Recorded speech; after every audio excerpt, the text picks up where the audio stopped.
Good evening guys, कैसे हैं आप सब। आप सबका बहुत बहुत स्वागत है हमारे यूट्यूब चैनल सेठ शिवम एजुकेशन पर। तो दोस्तों, आज की वीडियो में मैं आप सभी के लिए लेके आया हूं previous year question paper of general Hindi subject. जी हाँ दोस्तों, आज की वीडियो में हम देखने वाले हैं प्रीवियस ईयर क्वेश्चन पेपर सामान्य हिंदी विषय का।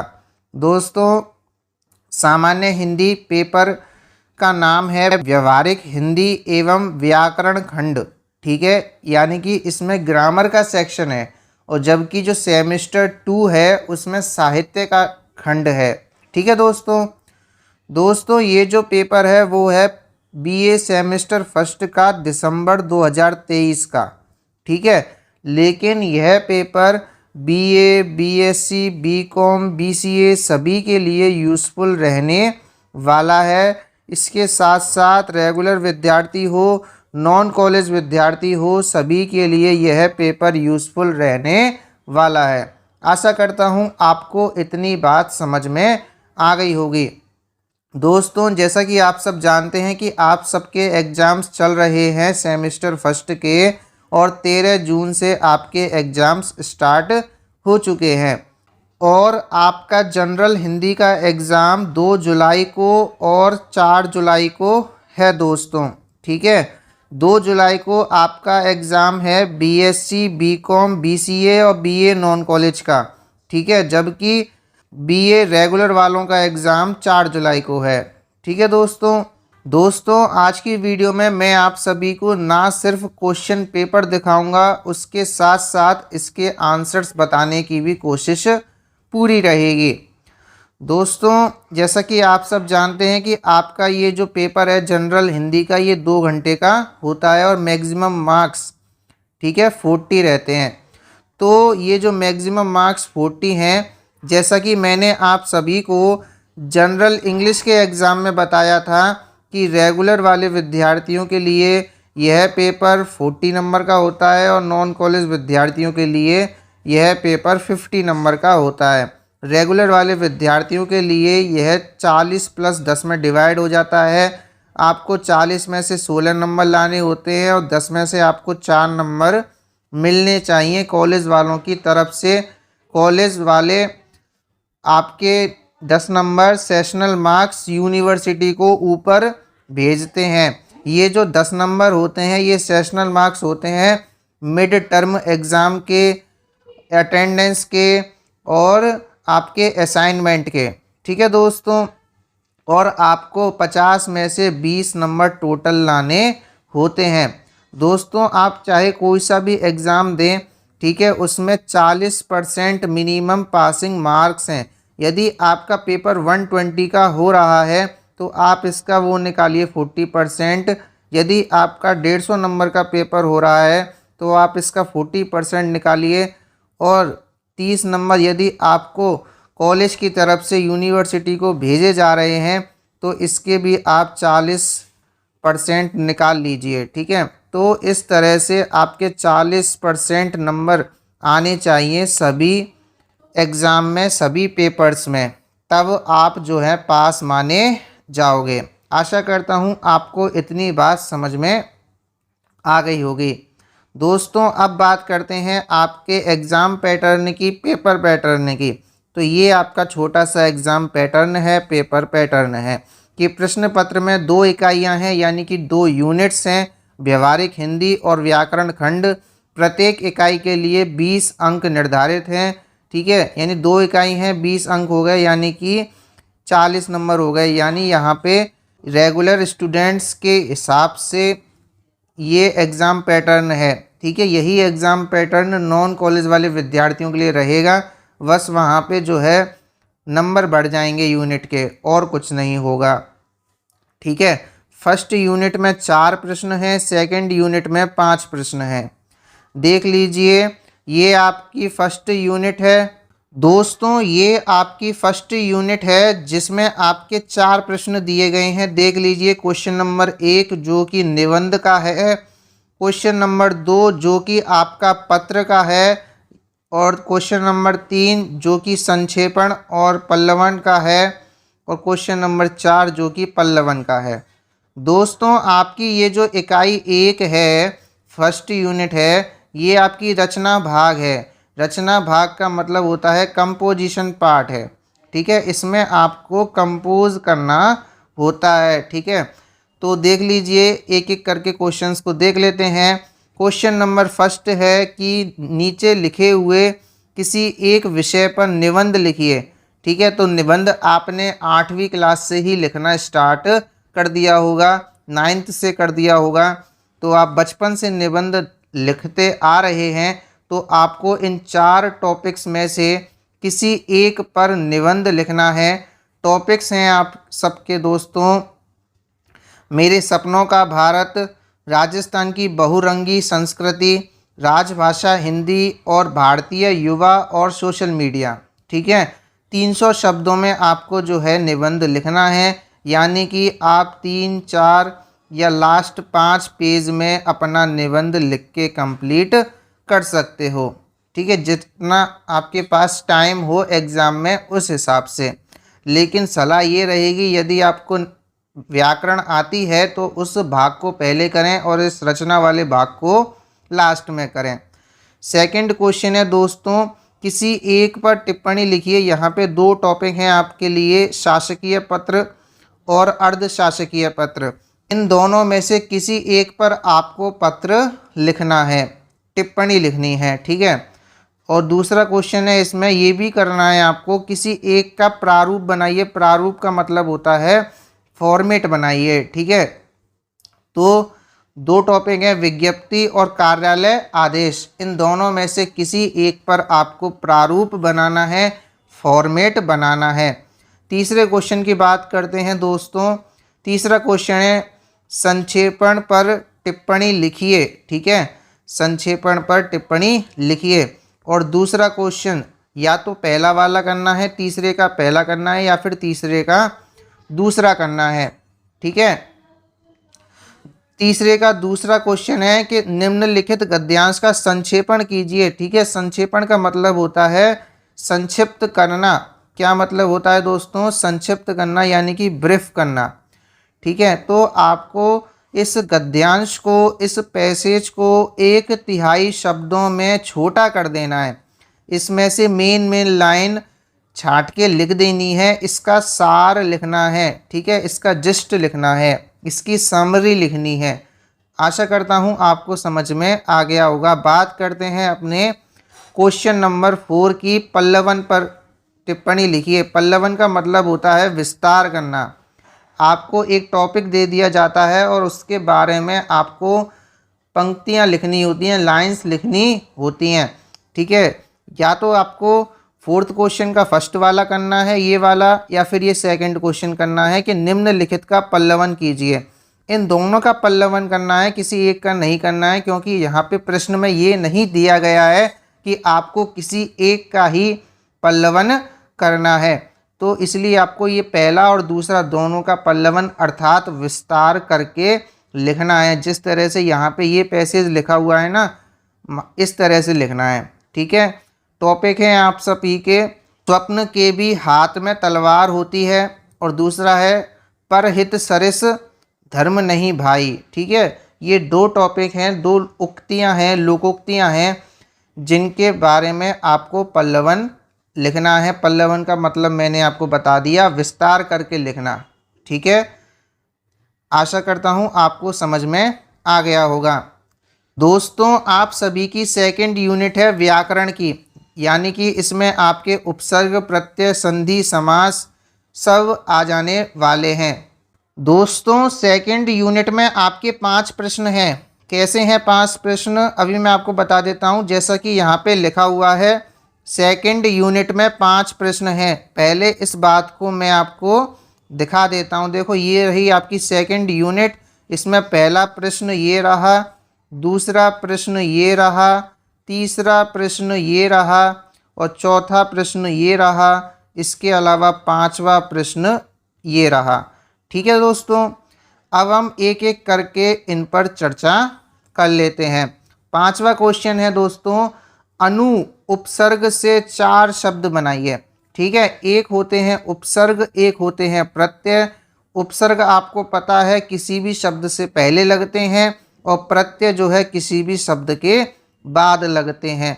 तो यहाँ पे और लिखा हुआ है, अथवा लिखा हुआ है, तो यानी कि आपको इन दोनों में से कोई एक क्वेश्चन करना है।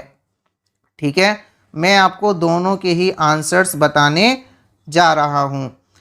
अनु उपसर्ग से बनने वाले 4 शब्द हैं अनुकरण, अनुसंधान, अनुयायी, अनुग्रह और अनुज। ठीक है, 5 शब्द मैंने आपको बता दिए। ये सभी शब्द अनु उपसर्ग से बने हुए हैं। अगला क्वेश्चन है दोस्तों हमारा, एक प्रत्यय से 4 शब्द बनाइए। एक प्रत्यय होता है एक, इससे हमें 4 शब्द बनाने हैं। तो देखिए, एक प्रत्यय से बनने वाले 4 शब्द ये हैं मानसिक, धार्मिक, मार्मिक, पारिश्रमिक, हार्दिक, प्रामाणिक, सामाजिक इत्यादि या आदि। ठीक है, यानी कि ये सभी शब्द जो हैं एक प्रत्यय से बने हुए हैं। जैसा कि आप सब देख पा रहे हैं, मानसिक तो इसमें इक आ रहा है, धार्मिक इक आ रहा है, मार्मिक इक आ रहा है। ठीक है, इस तरह से ये शब्द एक प्रत्यय से बने हुए हैं। सेकंड क्वेश्चन है दोस्तों 5वें में ही हमारा कि समास विग्रह कीजिए, और यहाँ पे फिर और लगा हुआ है, अथवा लगा हुआ है, और संधि विच्छेद कीजिए। यानी कि आपको यदि समास आते हैं तो समास वाला क्वेश्चन कर दीजिए, और यदि आपको संधियाँ आती हैं तो संधि वाला क्वेश्चन कर दीजिए। तो दोनों के आंसर्स मैं आपको बताने जा रहा हूँ। यहाँ पे 4 शब्द हैं दोस्तों, यथाशक्ति, ईश्वर प्रदत्त, त्रिभुवन और माता पिता। ठीक है, चारों का समास विग्रह और समास का नाम भी मैं आपको बताने जा रहा हूँ। दोस्तों पहला शब्द है हमारा यथाशक्ति, तो इसका समास विग्रह हो जाएगा शक्ति अनुसार। ठीक है, शक्ति के अनुसार, यथाशक्ति शक्ति के अनुसार, अव्ययी भाव समास इसमें हो जाएगा। सेकंड हमारा शब्द है ईश्वर प्रदत्त। ठीक है, तो इसका समास विग्रह हो जाएगा ईश्वर द्वारा प्रदत्त या फिर ईश्वर द्वारा प्रदान किया हुआ। ठीक है, और इसमें समास हो जाएगा आपका करण तत्पुरुष समास। कौन सा हो जाएगा दोस्तों? करण तत्पुरुष समास। तत्पुरुष समास में भी कर्ण तत्पुरुष समास। तीसरा क्वेश्चन है हमारा त्रिभुवन। त्रिभुवन में आपका समास है द्विगु समास। कौन सा समास है दोस्तों? द्विगु समास, क्योंकि त्रिभुवन अर्थात त्रि आ रहा है। त्रि एक संख्यावाची शब्द है। इसका समास विग्रह हो जाएगा 3 भुवन का समाहार। ठीक है, 3 भुवन का समाहार। भुवन का अर्थ होता है दोस्तों संसार, और समाहार का अर्थ होता है समूह, अर्थात 3 संसार का समूह, और समास हो जाएगा इसमें द्विगु समास। नेक्स्ट हमारा 4th शब्द है, चौथा शब्द है माता पिता। माता पिता का समास विग्रह हो जाएगा माता और पिता। ठीक है, माता और पिता, और इसमें समास हो जाएगा द्वंद्व समास। कौन सा हो जाएगा दोस्तों? द्वंद्व समास इसमें हो जाएगा। दोस्तों हमारा नेक्स्ट क्वेश्चन है संधि विच्छेद का। यहाँ पे आपको 4 शब्द दिए हुए हैं, कपीश, देवेंद्र, सदैव और प्रत्येक। इन चारों का आपको संधि विच्छेद लिखना है, लेकिन मैं आप सभी को संधि विच्छेद के साथ साथ संधि का नाम भी बताऊंगा कि इसमें कौन सी संधि है। ठीक है, तो हमारा पहला शब्द है दोस्तों कपीश। क्या शब्द है? कपीश। तो कपीश का संधि विच्छेद हो जाएगा कपि प्लस ईश। ठीक है, इसमें जो ये प्लस लगता है ना दोस्तों, इसको हिंदी में बोलते हैं धन। ठीक है, तो इसका कपीश का संधि विच्छेद हो जाएगा कपि धन ईश, और इसमें संधि हो जाएगी आपकी दीर्घ संधि और दीर्घ स्वर संधि। ठीक है दोस्तों, स्वर संधि के आपने भेद पढ़े होंगे, 5 भेद होते हैं और कभी कभी 7 भी बताए जाते हैं। देखिए, दीर्घ संधि, गुण संधि, वृद्धि संधि, यण संधि और अयादि संधि। ठीक है, तो कपीस में आपकी दीर्घ संधि है। सेकंड आपका शब्द है देवेंद्र। ठीक है, देवेंद्र का संधि विच्छेद हो जाएगा देव प्लस इंद्र। ठीक है, देव प्लस इंद्र, और इसमें संधि हो जाएगी गुण संधि, गुण स्वर संधि। तीसरा हमारा शब्द है सदैव, तो इसका संधि विच्छेद हो जाएगा सदा धन एव, सदा धन एव, और इसमें संधि हो जाएगी वृद्धि स्वर संधि। कौन सी संधि हो जाएगी दोस्तों? वृद्धि स्वर संधि। इसके अलावा हमारा चौथा शब्द है प्रत्येक। प्रत्येक का जब हम संधि विच्छेद करते हैं तो इसका आता है प्रति धन एक, और इसमें संधि हो जाएगी आपकी यण संधि। ठीक है दोस्तों, इस तरह से आपके जो है ये संधि वाला टॉपिक रहने वाला है।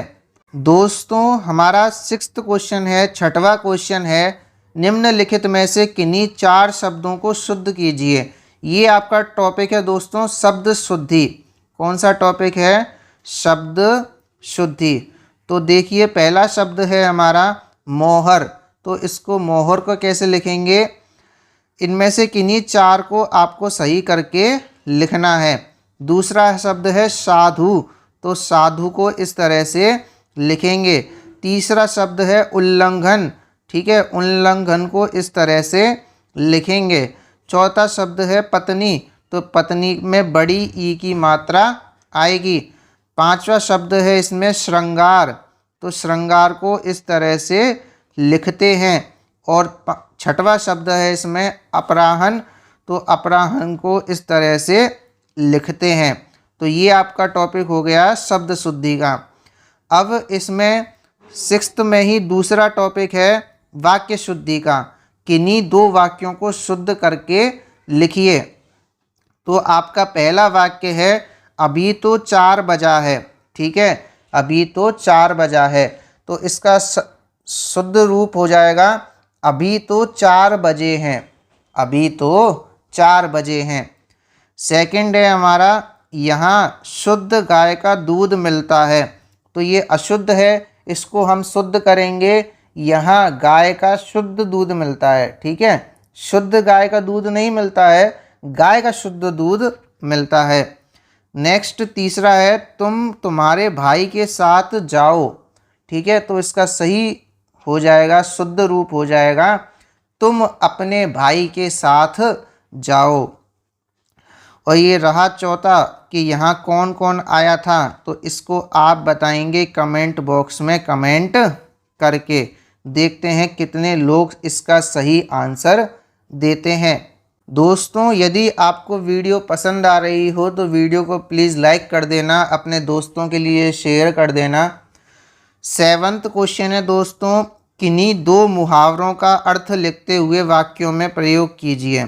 ठीक है, मुहावरों का आपको अर्थ लिखना है और फिर वाक्य में प्रयोग करना है। 4 मुहावरे आपको यहाँ पे दिए हुए हैं। सबसे पहले बात करते हैं पहले मुहावरे की, जो है अंगद का पाँव होना। ठीक है, तो अंगद का पाँव होना मुहावरे का अर्थ होता है दृढ़ता से जम जाना, दृढ़ता से जम जाना, या फिर अपनी बात पर अड़ जाना, अपनी बात पर अडिग रहना। ठीक है, तो इसका जब हम वाक्य में प्रयोग करेंगे तो कुछ इस प्रकार करेंगे कि नेताजी अपनी बात पर ऐसा अड़ गए जैसे कि मानो अंगद का पैर हो। ठीक है, नेताजी अपनी बात पर ऐसे अड़ गए जैसे कि मानो अंगद का पैर हो। तो ये आपका हो गया पहला। दूसरा है अक्ल का दुश्मन होना। ये आपने सुना होगा, अक्सर कह भी देते हैं अरे यार तुम तो अक्ल के दुश्मन हो, अर्थात अक्ल का दुश्मन होना मुहावरे का अर्थ होता है मूर्ख होना। क्या होता है? मूर्ख होना। अरे मूर्ख हो क्या, अक्ल के दुश्मन हो क्या। तो इसका जब हम वाक्य में प्रयोग करेंगे तो कुछ इस प्रकार कर सकते हैं कि विपिन तो बिल्कुल अक्ल का दुश्मन है, उसे कितना भी समझाओ समझता ही नहीं। ठीक है, विपिन तो बिल्कुल अक्ल का दुश्मन है, उसे कितना भी समझाओ समझता ही नहीं। नेक्स्ट तीसरा है हमारा ऊँट के मुंह में जीरा। ठीक है, कहते हैं ना कि यार तूने तो ऊँट के मुंह में जीरा दिया है। ठीक है, यानी कि इस मुहावरे का अर्थ है आवश्यकता अधिक और आपूर्ति कम। क्या अर्थ है दोस्तों ऊँट के मुंह में जीरे का? आवश्यकता अधिक और आपूर्ति कम। दोस्तों ऊँट के मुंह में जीरा एक लोकोक्ति है। क्या है? लोकोक्ति है। अर्थात आवश्यकता की तुलना में बहुत कम पूर्ति। आवश्यकता की तुलना में बहुत कम पूर्ति। कैसे? अब इसका वाक्य में प्रयोग करेंगे। देखिए कि राजस्थान में 5 लाख लोग बेरोजगार हैं। राजस्थान में 5 लाख लोग बेरोजगार हैं और सरकार ने मात्र 5,000 पद सृजित किए हैं। सरकार ने मात्र 5,000 पद सृजित किए हैं, अर्थात भर्ती निकाली है। यह तो ऊँट के मुंह में जीरा के बराबर है। यह तो ऊँट के मुंह में जीरा के बराबर है। तो अब आप समझ गए होंगे कि आवश्यकता की तुलना में बहुत कम पूर्ति। मान लो शिक्षक भर्ती में बेरोजगार हैं 15 से 16 लाख अभ्यर्थी और भर्ती आ रही है मात्र 20,000 पदों पर। तो इसको कहा जा सकता है कि यह तो ऊँट के मुंह में जीरा बराबर पद हैं। ठीक है, अब आप समझ गए होंगे। नेक्स्ट बात करते हैं कोल्हू का बैल। कोल्हू का बैल का मतलब होता है कि कोल्हू के बैल की तरह मेहनत करना, अर्थात इसका अर्थ हो जाएगा लगातार काम में जुटे रहना। ठीक है, लगातार काम में जुटे रहना या फिर दिन रात परिश्रम करना। और इसका जब हम वाक्य प्रयोग करेंगे तो कुछ इस प्रकार करेंगे कि रवि दिन भर तो फैक्ट्री में काम करता है और सुबह शाम दुकान पर बैठता है। ठीक है, क्या करे? परिवार के पालन पोषण के लिए कोल्हू का बैल बना हुआ है। ठीक है, क्या करे? परिवार के पालन पोषण के लिए कोल्हू का बैल बना हुआ है। तो दोस्तों इस तरह से ये आपके हो गए मुहावरों का अर्थ और मुहावरे के वाक्य में प्रयोग। आपको इनमें से केवल कोई 2 करने थे। ठीक है, आपको ये आता होगा और ये आता होगा। ठीक है, इस तरह से आप एग्ज़ाम में कर सकते थे। नेक्स्ट बात करते हैं आपकी पारिभाषिक शब्दावली की। पारिभाषिक शब्दावली आपने 12th में या 11th में ज़रूर पढ़ी होगी। निम्नलिखित में से किन्हीं 2 के हिंदी अर्थ लिखो। यहाँ पे 4 शब्द लिखे हुए हैं, इनमें से आपको किन्हीं 2 के क्या लिखना है? हिंदी अर्थ लिखना है। तो देख लीजिए, एबिलिटी का हिंदी अर्थ हो जाएगा योग्यता। क्या हो जाएगा दोस्तों? योग्यता। एक्ट का हो जाएगा अधिनियम। क्या हो जाएगा? अधिनियम। इसके अलावा देखिए कैंडिडेट का हो जाएगा उम्मीदवार। ठीक है, कैंडिडेट का क्या हो जाएगा? उम्मीदवार। और एविडेंस का क्या हो जाएगा? साक्ष्य या फिर गवाही। क्या हो जाएगा? साक्ष्य या गवाही। तो ये आपके हिंदी अर्थ हो गए। नेक्स्ट क्वेश्चन है अंग्रेजी अर्थ लिखिए। तो देखिए अवैध, अवैध का अंग्रेजी अर्थ हो जाएगा इनवैलिड। गणना का हो जाएगा कैलकुलेशन। क्या हो जाएगा? कैलकुलेशन। तीसरा है त्यागपत्र। त्यागपत्र का हो जाएगा रेजिग्नेशन। क्या हो जाएगा दोस्तों? रेजिग्नेशन। और चौथा है निषेधाज्ञा, तो इसका हो जाएगा इंजंक्शन। ठीक है, इंजंक्शन। तो ये आपके हो गए हिंदी अर्थ। अब आपका लास्ट क्वेश्चन रह गया है 9th क्वेश्चन। इसको भी कर लेते हैं 2 मिनट में। Dear friends, dear learners, dear students, आशा करता हूँ आपको वीडियो पसंद आ रही होगी। वीडियो पसंद आ रही हो तो वीडियो को प्लीज़ लाइक कर देना। 9th क्वेश्चन है दोस्तों, संज्ञा किसे कहते हैं? संज्ञा के प्रमुख भेदों के उदाहरण सहित नाम लिखिए। ठीक है, और इसके और में एक क्वेश्चन और दिया हुआ है कि निम्नलिखित शब्दों से भाववाचक संज्ञा बनाइए। इन दोनों में से कोई सा भी एक आपको करना है। दोनों के आंसर्स मैं आपको बता देता हूँ। पहला क्वेश्चन है संज्ञा किसे कहते हैं, अर्थात संज्ञा की परिभाषा बताइए। तो ये आपने शायद 3rd क्लास से या 6th क्लास से ज़रूर पढ़ी होगी। किसी प्राणी, स्थान, वस्तु या भाव के नाम का बोध कराने वाले शब्द संज्ञा कहलाते हैं। ठीक है, किसी व्यक्ति, वस्तु, स्थान या भाव के नाम को संज्ञा कहते हैं। अब संज्ञा के भेद, तो संज्ञा के मुख्य रूप से 3 भेद होते हैं। संज्ञा के मुख्य रूप से 3 भेद होते हैं। व्यक्तिवाचक संज्ञा, जातिवाचक संज्ञा और भाववाचक संज्ञा। ठीक है, अब इसने कहा है नाम लिख दीजिए और उदाहरण बता दीजिए। तो व्यक्तिवाचक संज्ञा के उदाहरण क्या हैं? व्यक्तिवाचक संज्ञा के उदाहरण हैं जैसे हिमालय, जयपुर, अकबर। ठीक है, इस तरह से ये आपके व्यक्तिवाचक संज्ञा के उदाहरण हो गए। व्यक्तिवाचक संज्ञा के उदाहरण हैं दोस्तों किसी भी शहर का नाम, नदी का नाम, पर्वत का नाम, पुस्तक का नाम, दिशा का नाम। ठीक है, दिनों का नाम, महीनों का नाम व्यक्तिवाचक संज्ञा कहलाता है। दूसरा है आपका जातिवाचक संज्ञा। जातिवाचक संज्ञा के आपके उदाहरण हो जाएंगे जैसे मित्र, पशु, पुरुष, गाय। ठीक है, घोड़ा, कुर्सी, कक्षा आदि। ये आपके जातिवाचक संज्ञा के उदाहरण हो जाएंगे। तीसरा है भाववाचक संज्ञा। ठीक है, भाववाचक संज्ञा, तो इसमें आपके जो है गुण, दोष, अवस्था ये सब आ जाते हैं। तो भाववाचक संज्ञा के उदाहरण हो जाएंगे मित्रता, पशुता, गौरव, बचपन, बुढ़ापा, ऐश्वर्य, अपनत्व, सर्दी, सजावट। ये शब्द आप सभी के भाववाचक संज्ञा के उदाहरण हैं। ठीक है दोस्तों, नेक्स्ट इसमें जो और वाला प्रश्न है, निम्नलिखित शब्दों से भाववाचक संज्ञा बनाइए। तो देख लीजिए, बूढ़ा का बन जाएगा बुढ़ापा। ठीक है, बुढ़ापा। सर्द का बन जाएगा सर्दी।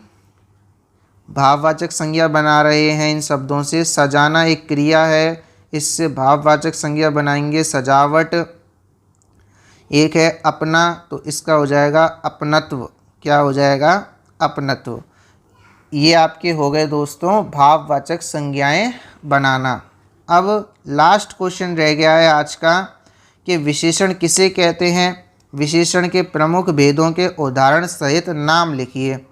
ठीक है, इसका आधा उत्तर मैं बता देता हूँ और आधा उत्तर आप कमेंट बॉक्स में कमेंट कर देना। विशेषण किसे कहते हैं, यानी विशेषण की परिभाषा बताइए। तो संज्ञा या सर्वनाम शब्दों की विशेषता बतलाने वाले शब्दों को विशेषण कहते हैं। ठीक है दोस्तों, संज्ञा या सर्वनाम शब्दों की विशेषता बतलाने वाले शब्दों को विशेषण कहते हैं। अब हम बात करते हैं विशेषण के भेदों की। ठीक है, विशेषणों के भेद मैं आपको बता देता हूँ और उदाहरण आप कमेंट बॉक्स में कमेंट जरूर कर देना। तो विशेषण के मुख्य रूप से 4 भेद होते हैं। गुणवाचक विशेषण, संख्यावाचक विशेषण, परिमाणवाचक विशेषण और चौथा होता है संकेतवाचक या सार्वनामिक विशेषण। अब इन सब के उदाहरण आप जो है कमेंट बॉक्स में कमेंट करके बताएंगे। नेक्स्ट आज का लास्ट क्वेश्चन है, संज्ञा शब्दों में प्रत्यय लगाकर विशेषण बनाइए। ठीक है, संज्ञा शब्दों में प्रत्यय लगाकर विशेषण बनाइए। जैसे धर्म है, और धर्म में जब हम इक प्रत्यय लगा देंगे तो ये बन जाएगा धार्मिक। ठीक है, दूसरा शब्द है जाति। जाति में जब हम ये प्रत्यय लगा देंगे तो ये बन जाएगा जातीय, विशेषण बन गया। तीसरा शब्द है दान। दान में जब हम ई प्रत्यय लगाएंगे तो बन जाएगा दानी, ये आपका विशेषण बन गया। और लास्ट है चमक। चमक में जब हम ईला प्रत्यय लगाएंगे तो ये शब्द बन जाएगा चमकीला, विशेषण बन गया लो। ठीक है, इस तरह से ये आपको विशेषण बनाने थे। तो आशा करता हूँ आप सबको आज की वीडियो समझ में आई होगी। पसंद आई होगी। यदि आपको वीडियो पसंद आई हो तो वीडियो को प्लीज़ लाइक कर देना, अपने दोस्तों के लिए शेयर कर देना। यह video BA, BSc, BCom, BCA, regular और नॉन कॉलेज सभी विद्यार्थियों के लिए यूज़फुल रहेगी, उपयोगी रहेगी। ठीक है, आपका 2 जुलाई को और 4 जुलाई को एग्ज़ाम है, उसके लिए आप सभी को best of luck, all the best. ठीक है, तो आज की वीडियो में फ़िलहाल इतना ही। मिलेंगे अगली वीडियो में, तब तक के लिए पढ़ते रहिएगा, आगे बढ़ते रहिएगा। जय हिंद, जय भारत, थैंक यू, वंदे मातरम, धन्यवाद।